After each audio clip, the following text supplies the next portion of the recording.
अब हम जानकारी के कुछ पुराने स्रोत देखेंगे जिससे यह साबित होता है कि पुराने ज़माने में अधिकतर पौधे ही खाए जाते थे। तो एक एग्जाम्पल लेते हैं शादियों का या त्योहारों का, जैसे ईद या किसी के घर में भी कुछ भी अगर शादी या कोई बड़ा फेस्टिवल होता है, अक्सर नॉन-वेज या मीट तभी खाया जाता था।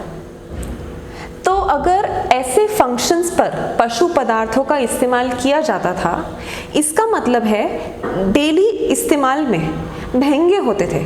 हम लोग शादी ब्याह या फेस्टिवल में क्या करते हैं, जो चीज़ महंगी होती है, जो हमारा बेस्ट होता है, वो तभी दिखाते हैं। आज के दिन ये शूटिंग हो रही है तभी मैं ऐसे कपड़े पहन के आई हूँ, मैं रोज़ ऐसे कपड़े नहीं पहनती। इसका मतलब यही हुआ कि अगर हम लोग ऐसे फेस्टिवल्स में भी कर रहे थे तो ये हमारे रोज़मर्रा के जीवन में नहीं होता था, केवल खास ओकेजन्स पर इनको इस्तेमाल किया जाता था।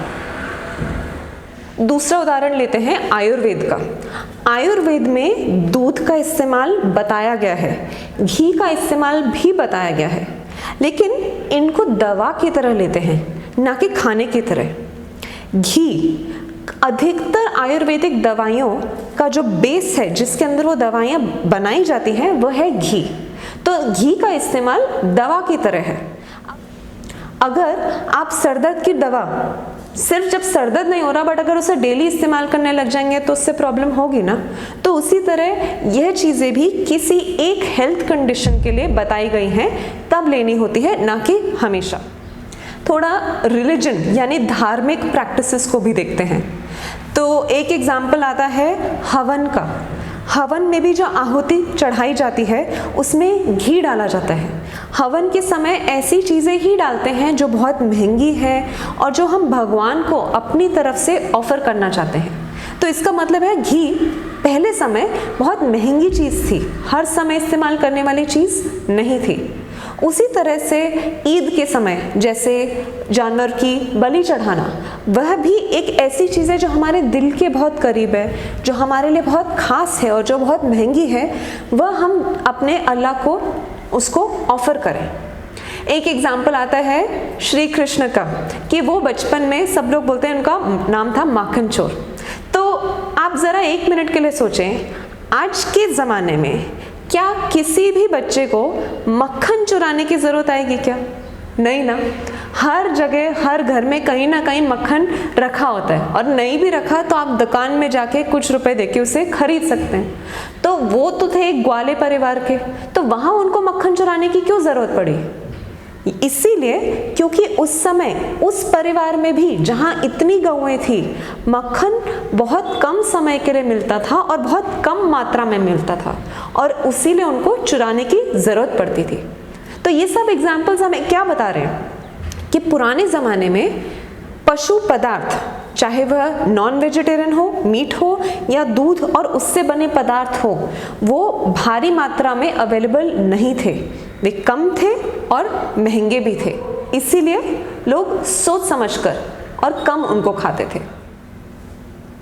अब हम समझते हैं कि पहले समय ये सब चीज़ें कम क्यों होती थी।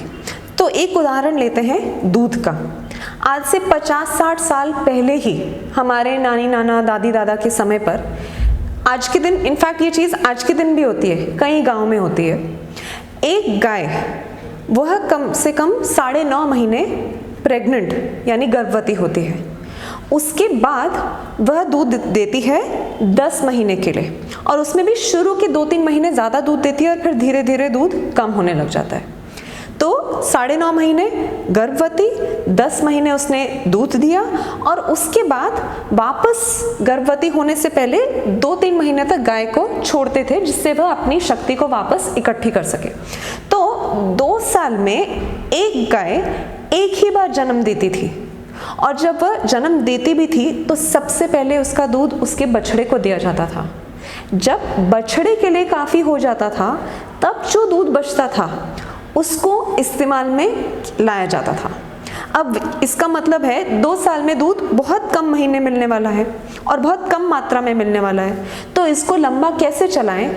इसी वजह से मक्खन बनाया गया, घी बनाया गया और अलग ये तरीके बनाए गए जिससे ये दूध के जो पदार्थ हैं वो लंबे समय तक हमें अवेलेबल रहे, एक दवा की तरह। और इसके बाद लगभग 1970 में सरकार और कई लोगों की बहुत मेहनत की वजह से दूध और उनके पदार्थों की मात्रा बहुत बढ़ गई। वो कैसे बढ़ी हम लोग बाद में देखेंगे, बट जब ये मात्रा बढ़ गई तब धीरे धीरे दूध के और प्रोडक्ट्स का उत्पादन होने लगा, जैसे चीज़ जो पिज़्ज़ा में, बर्गर में मिलती है, या आइसक्रीम या खोया बनाना और उससे अलग अलग मिठाइयाँ बनाना। पहले दूध इतना फैला हुआ नहीं था।